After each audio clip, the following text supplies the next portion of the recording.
What's going on, guys? What up? What up? It's Monday. It's a new start, new week, new goals, and then on top of that, we got CPI data this week. We'll get started here. Just a quick second or two. Let a few people roll in as they probably get tagged pretty late.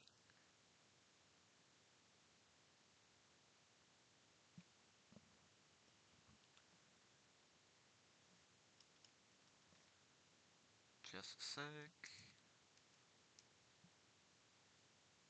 Let's see. All right, I'll kind of get started here.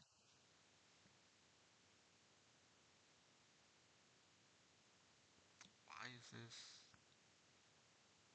doing that? Okay,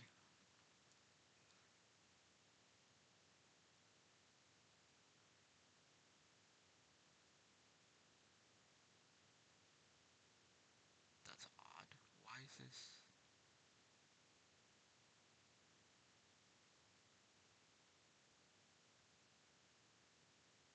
really weird? All right, we'll get started here real quick. Just a quick briefing then. Um, not too much of a turnout here today, but I'll just give a quick briefing. Pretty much just watching key levels here. Downside that I'm kind of watching here is 411. That's pretty much what I'm looking at towards the trendline support. Below 411, I am looking for a potential breakdown leading into CPI. If we do end up breaking trendline support here at that 411, I'm watching to pretty much trade down towards 407 is where I have been, which is going to be a bigger breakdown to 407. Otherwise, if we can hold and snap back from 411 here, I'm looking at upside to basically reclaim here, which was a breakdown here of the 413 half that we kind of retested off of this little bear flag action. And then we'll make our way up towards 416. And I would expect to pretty much squeeze on the back end of CPI data that we likely end up seeing up towards 421. All right, so that's pretty much just the key levels. Structure, you can kind of see we had a nice little head and shoulders action here today. You see a well-defined uptrend resistance. You can see the nice double top action we had this morning about an hour into the market open.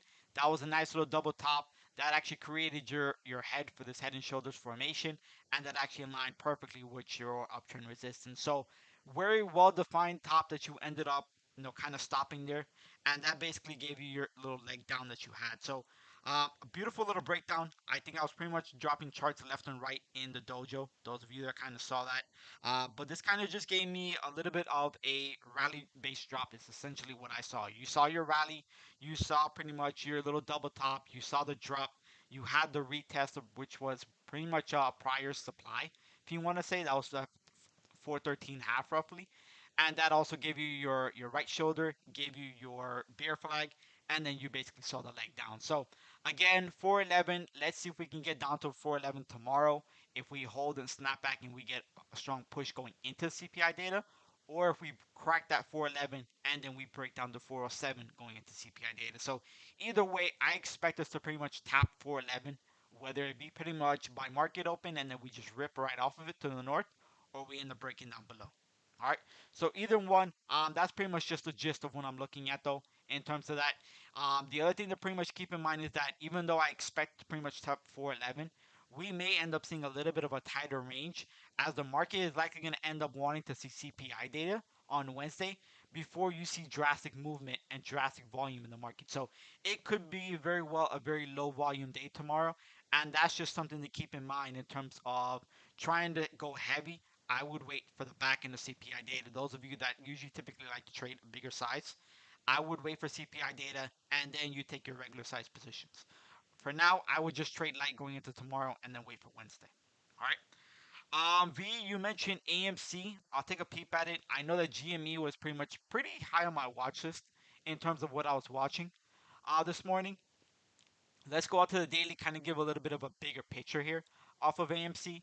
Obviously, you kind of broke down off of that larger degree downtrend resistance. You can see the convincing break that you had. That was a strong gap up that you had from today and a strong move right out the gate. So basically, what you're looking at in terms of holding the overall uptrend, you're looking to hold this 22 half.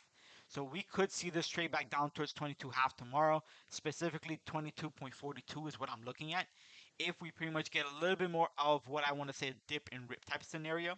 So look for 22.42 to pretty much trade down. That'll ultimately be your nice little dip by the dip spot. And then we'll look to see if we can pretty much take out this prior high that we had from today. So you're going to want to see this snap back over 25.17 off of that dip by entry, and then you take out today's high over 27.50. And what I'm looking at for pretty much a hard level of supply, hard level of resistance here is right around this 30.18 mark is what I'm watching. In which if I draw the resistance, you can pretty much see that's basically where you hit prior resistance, and then you can see the body of the candle also held, and that's where you saw a strong rejection. So that's ideally what I'm looking at is that 30.18 spot, and that's where I think your overall uptrend is likely going to smack into some more tough resistance after this buy the dip entry. All right, Lobo, what's going on, my dude? So that was pretty much AMC. You also mentioned Tesla. Let's take a peep. Let's take a peep at Tesla real quick. So, larger degree, this is the daily, obviously. You can see a nice little descending, broadening wedge action. Kind of shows you that nice little rounding bottom action you have going on. Today was a monstrous kind of pullback, you want to say, from that little morning pump. Now, if I dial in, I think probably roughly the 15-minute probably gives me that better image. You can see you have another little micro type of descending, broadening wedge. And granted, the fact again, this is the 15-minute. You see the nice little entry into the gap fill. You got it about halfway towards that gap fill. And then you see pretty much that strong rejection. That was also basically the level in which you kind of just based off of before you broke down. If I kind of just give you the trendline resistance here, you can obviously see that's basically where you ended up basing. You see your little diamond top action that you had, and you can see the drop off and the gap down you had dating back to August 5th, that was. All right, so that's where you actually ended up projecting for most of the day. Well, the high of the day, that is. And then now what I'm trying to find out exactly is where does this retrace pretty much end going into tomorrow? Because where we are actually based off of right now, and I'm going off of the body of the candle, not necessarily the wick. You can see the white line down here. That's your 786 retracement. Do we start to see a reversal here? Or do we just see a particularly a dead cat in which we end up testing, I want to say, your supply at that 886, which is a pretty hard resistance level at 886. And then we see another leg down that takes us right down towards 863 high. And that's basically your point 88 retracement. So that's another level to pretty much keep in mind. If we do see another leg down, that pretty much coincides with obviously SPY going to 411. And then the other thing to keep in mind is that those of you that pretty much follow TFC flow, I think we had about maybe two or three Nimbus puts on Tesla that were 850s. So if this does particularly get bloody tomorrow, and that's where I say, we could end up smacking below 411 on SPY, then we can see this pretty much give back the entire full retracement, and that's going to take out the low from basically Friday, and we end up cracking below 856.63, and that'll put us right down towards trendline support, sitting here down this probably around like around 847 roughly is where you're going to smack that downtrend support. So just keeping it level by level, ultimately, if you're looking for the upside, you want to see this pretty much hold 869, and we don't particularly get a leg down on this. We see some relative strength off of SPY coming down to 411 tomorrow. Otherwise, you lose 869 here. I think your next potential reversal spot is 863 high, 863.82, and we look to see if we can snap back there, and we end up potentially getting a nice, I want to say, buy the dip kind of in the morning, and we get that little morning drop off, and then we just pretty much trend the rest of the day. Would ideally be that scenario, but level by level, 869, 863, those are the numbers to pretty much look to hold for your reversals, and that's what you want to keep in mind. Otherwise, you follow the Nimbus puts from today rather, with those back-to-back 850 puts, and you trade this down towards 847. All right, that's kind of just giving you the black and white right there. All right. Other than that, there's some other names. I mean, I was relatively keeping an eye on. CRM was one of them that kind of caught my attention. I wanted to see how this was going to particularly trade.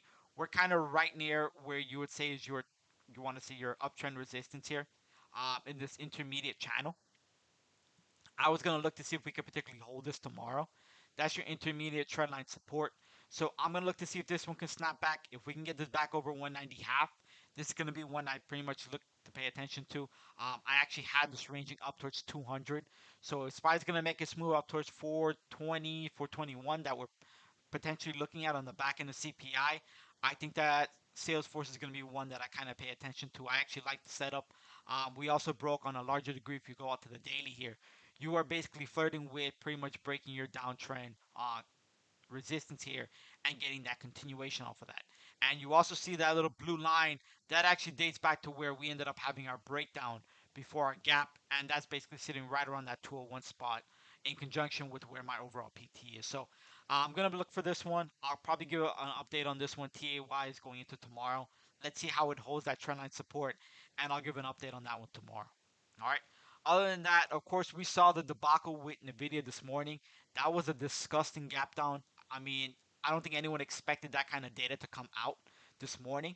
But one of the things that pretty much that caught my attention here was basically where we ended up seeing our rejection here this morning off of that gap down, right? Where did we end up kind of retracing? Those of you that looked to see for that little morning dip and rip, kind of like how we had on the back end of AMD earnings. If you guys remember, we ended up getting a nice little profit taking on the back end of AMD earnings.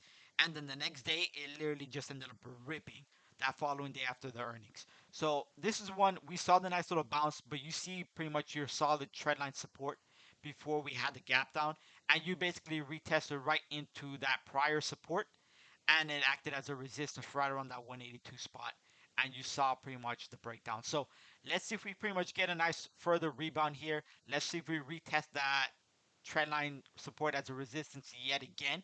That will put us up towards 184, and then we'll see if we pretty much get our next leg down from that 184 spot potentially. Otherwise, if we pretty much reclaim over 184, we're gonna look to take out this high at 192, and this is gonna really start to see some further momentum to the upside. All right, but maybe a little premature. I think bigger picture. Let's see if we reclaim over 184. Excuse me, and then we can start to talk about pretty much taking out that prior high from that was basically Thursday. All right. So that's another one. I'll keep an eye on how that ends up doing. Microsoft, I think that's another one pretty much heavyweight in the market. We see how this one's pretty much acting. Why did that look a little different here? I think it looked better. Yeah, it looked better on the 30 minutes. So you can basically see a nice little channeling action here as well. We basically broke the halfway mark of this overall, ascending channel action. Let's see if we end up retesting here at this 281 half tomorrow morning. Maybe a fairly weak opening, or fairly weak pre-market action, and then we'll see if we pretty much get another leg down. In which, if we end up seeing a meltdown on SPY here or the overall market, this can pretty much see a bigger move to the downside here, down towards 276 half, and this will be a beautiful day trade tomorrow towards the downside. Otherwise, looking for a reversal, you're looking to reclaim 281 half, and you pretty much the major resistance that kind of stands out to me here is sitting right around this 283 low. 283.27 is what I'm looking at for pretty much your overall resistance. All right. Another one to pretty much keep in mind, also Apple. I actually pretty much key thing about Apple was I actually saw there was a pretty big dark pool. I don't remember the exact spot. I think it was closer to where these highs were of the day, but they hit about I think 700 mil back to back on some dark pool. So that was something I think if you add that up, what are you looking at? About over a bill in dark pool prints today on Apple. That's something that kind of caught my attention. I'm gonna look to see how this pretty much kind of just responds to the overall broader market rally once we pretty much see that starting to happen, or if we end up pretty much taking this basically this overall halfway of this ascending channel. If we break down below 164, then that's when this meltdown is going to particularly start. So 164 is going to be pretty critical to hold here tomorrow. We hold 164 tomorrow, we can see this pretty much start to push right back to those highs. In which case, that dark pool today is going to pretty much signify that it was another buy on Apple. Otherwise, you break 164, then I'm kind of indicating the dark pool was pretty much a sell order. All right. So other than that, I think that's pretty much just giving you a highlight of pretty much some of the heavyweights in the market, kind of just looking at some of the bigger names in which we can pretty much trend. But again, biggest thing to pretty much take away is tomorrow could be more so of a choppy day. It could be a very low volume day. That's pretty much the big takeaway. I hope everyone kind of gets the gist of, because remember, if you're pretty much a large money buyer, why would you put so much money into the market ahead of pretty much the biggest data the market's waiting on, right? So it only makes sense that we're likely going to end up having a low volume day tomorrow, and then we'll start to see the volume pretty much kick right back in after Wednesday's data of the CPI. All right. because the only thing I can think of tomorrow is if it's not necessarily a choppy day, then it could be a low volume melt up. Is going to be the other case scenario. So that's pretty much vice versa. That's pretty much pick your poison of two things. Either a chop or a low volume melt up is going to end up happening. All right. Other than that, though, I think I'll pretty much keep it right there. We'll kind of conclude on that. Let's see what tomorrow kind of brings for us, and then I will see you guys on live. But other than that, as always,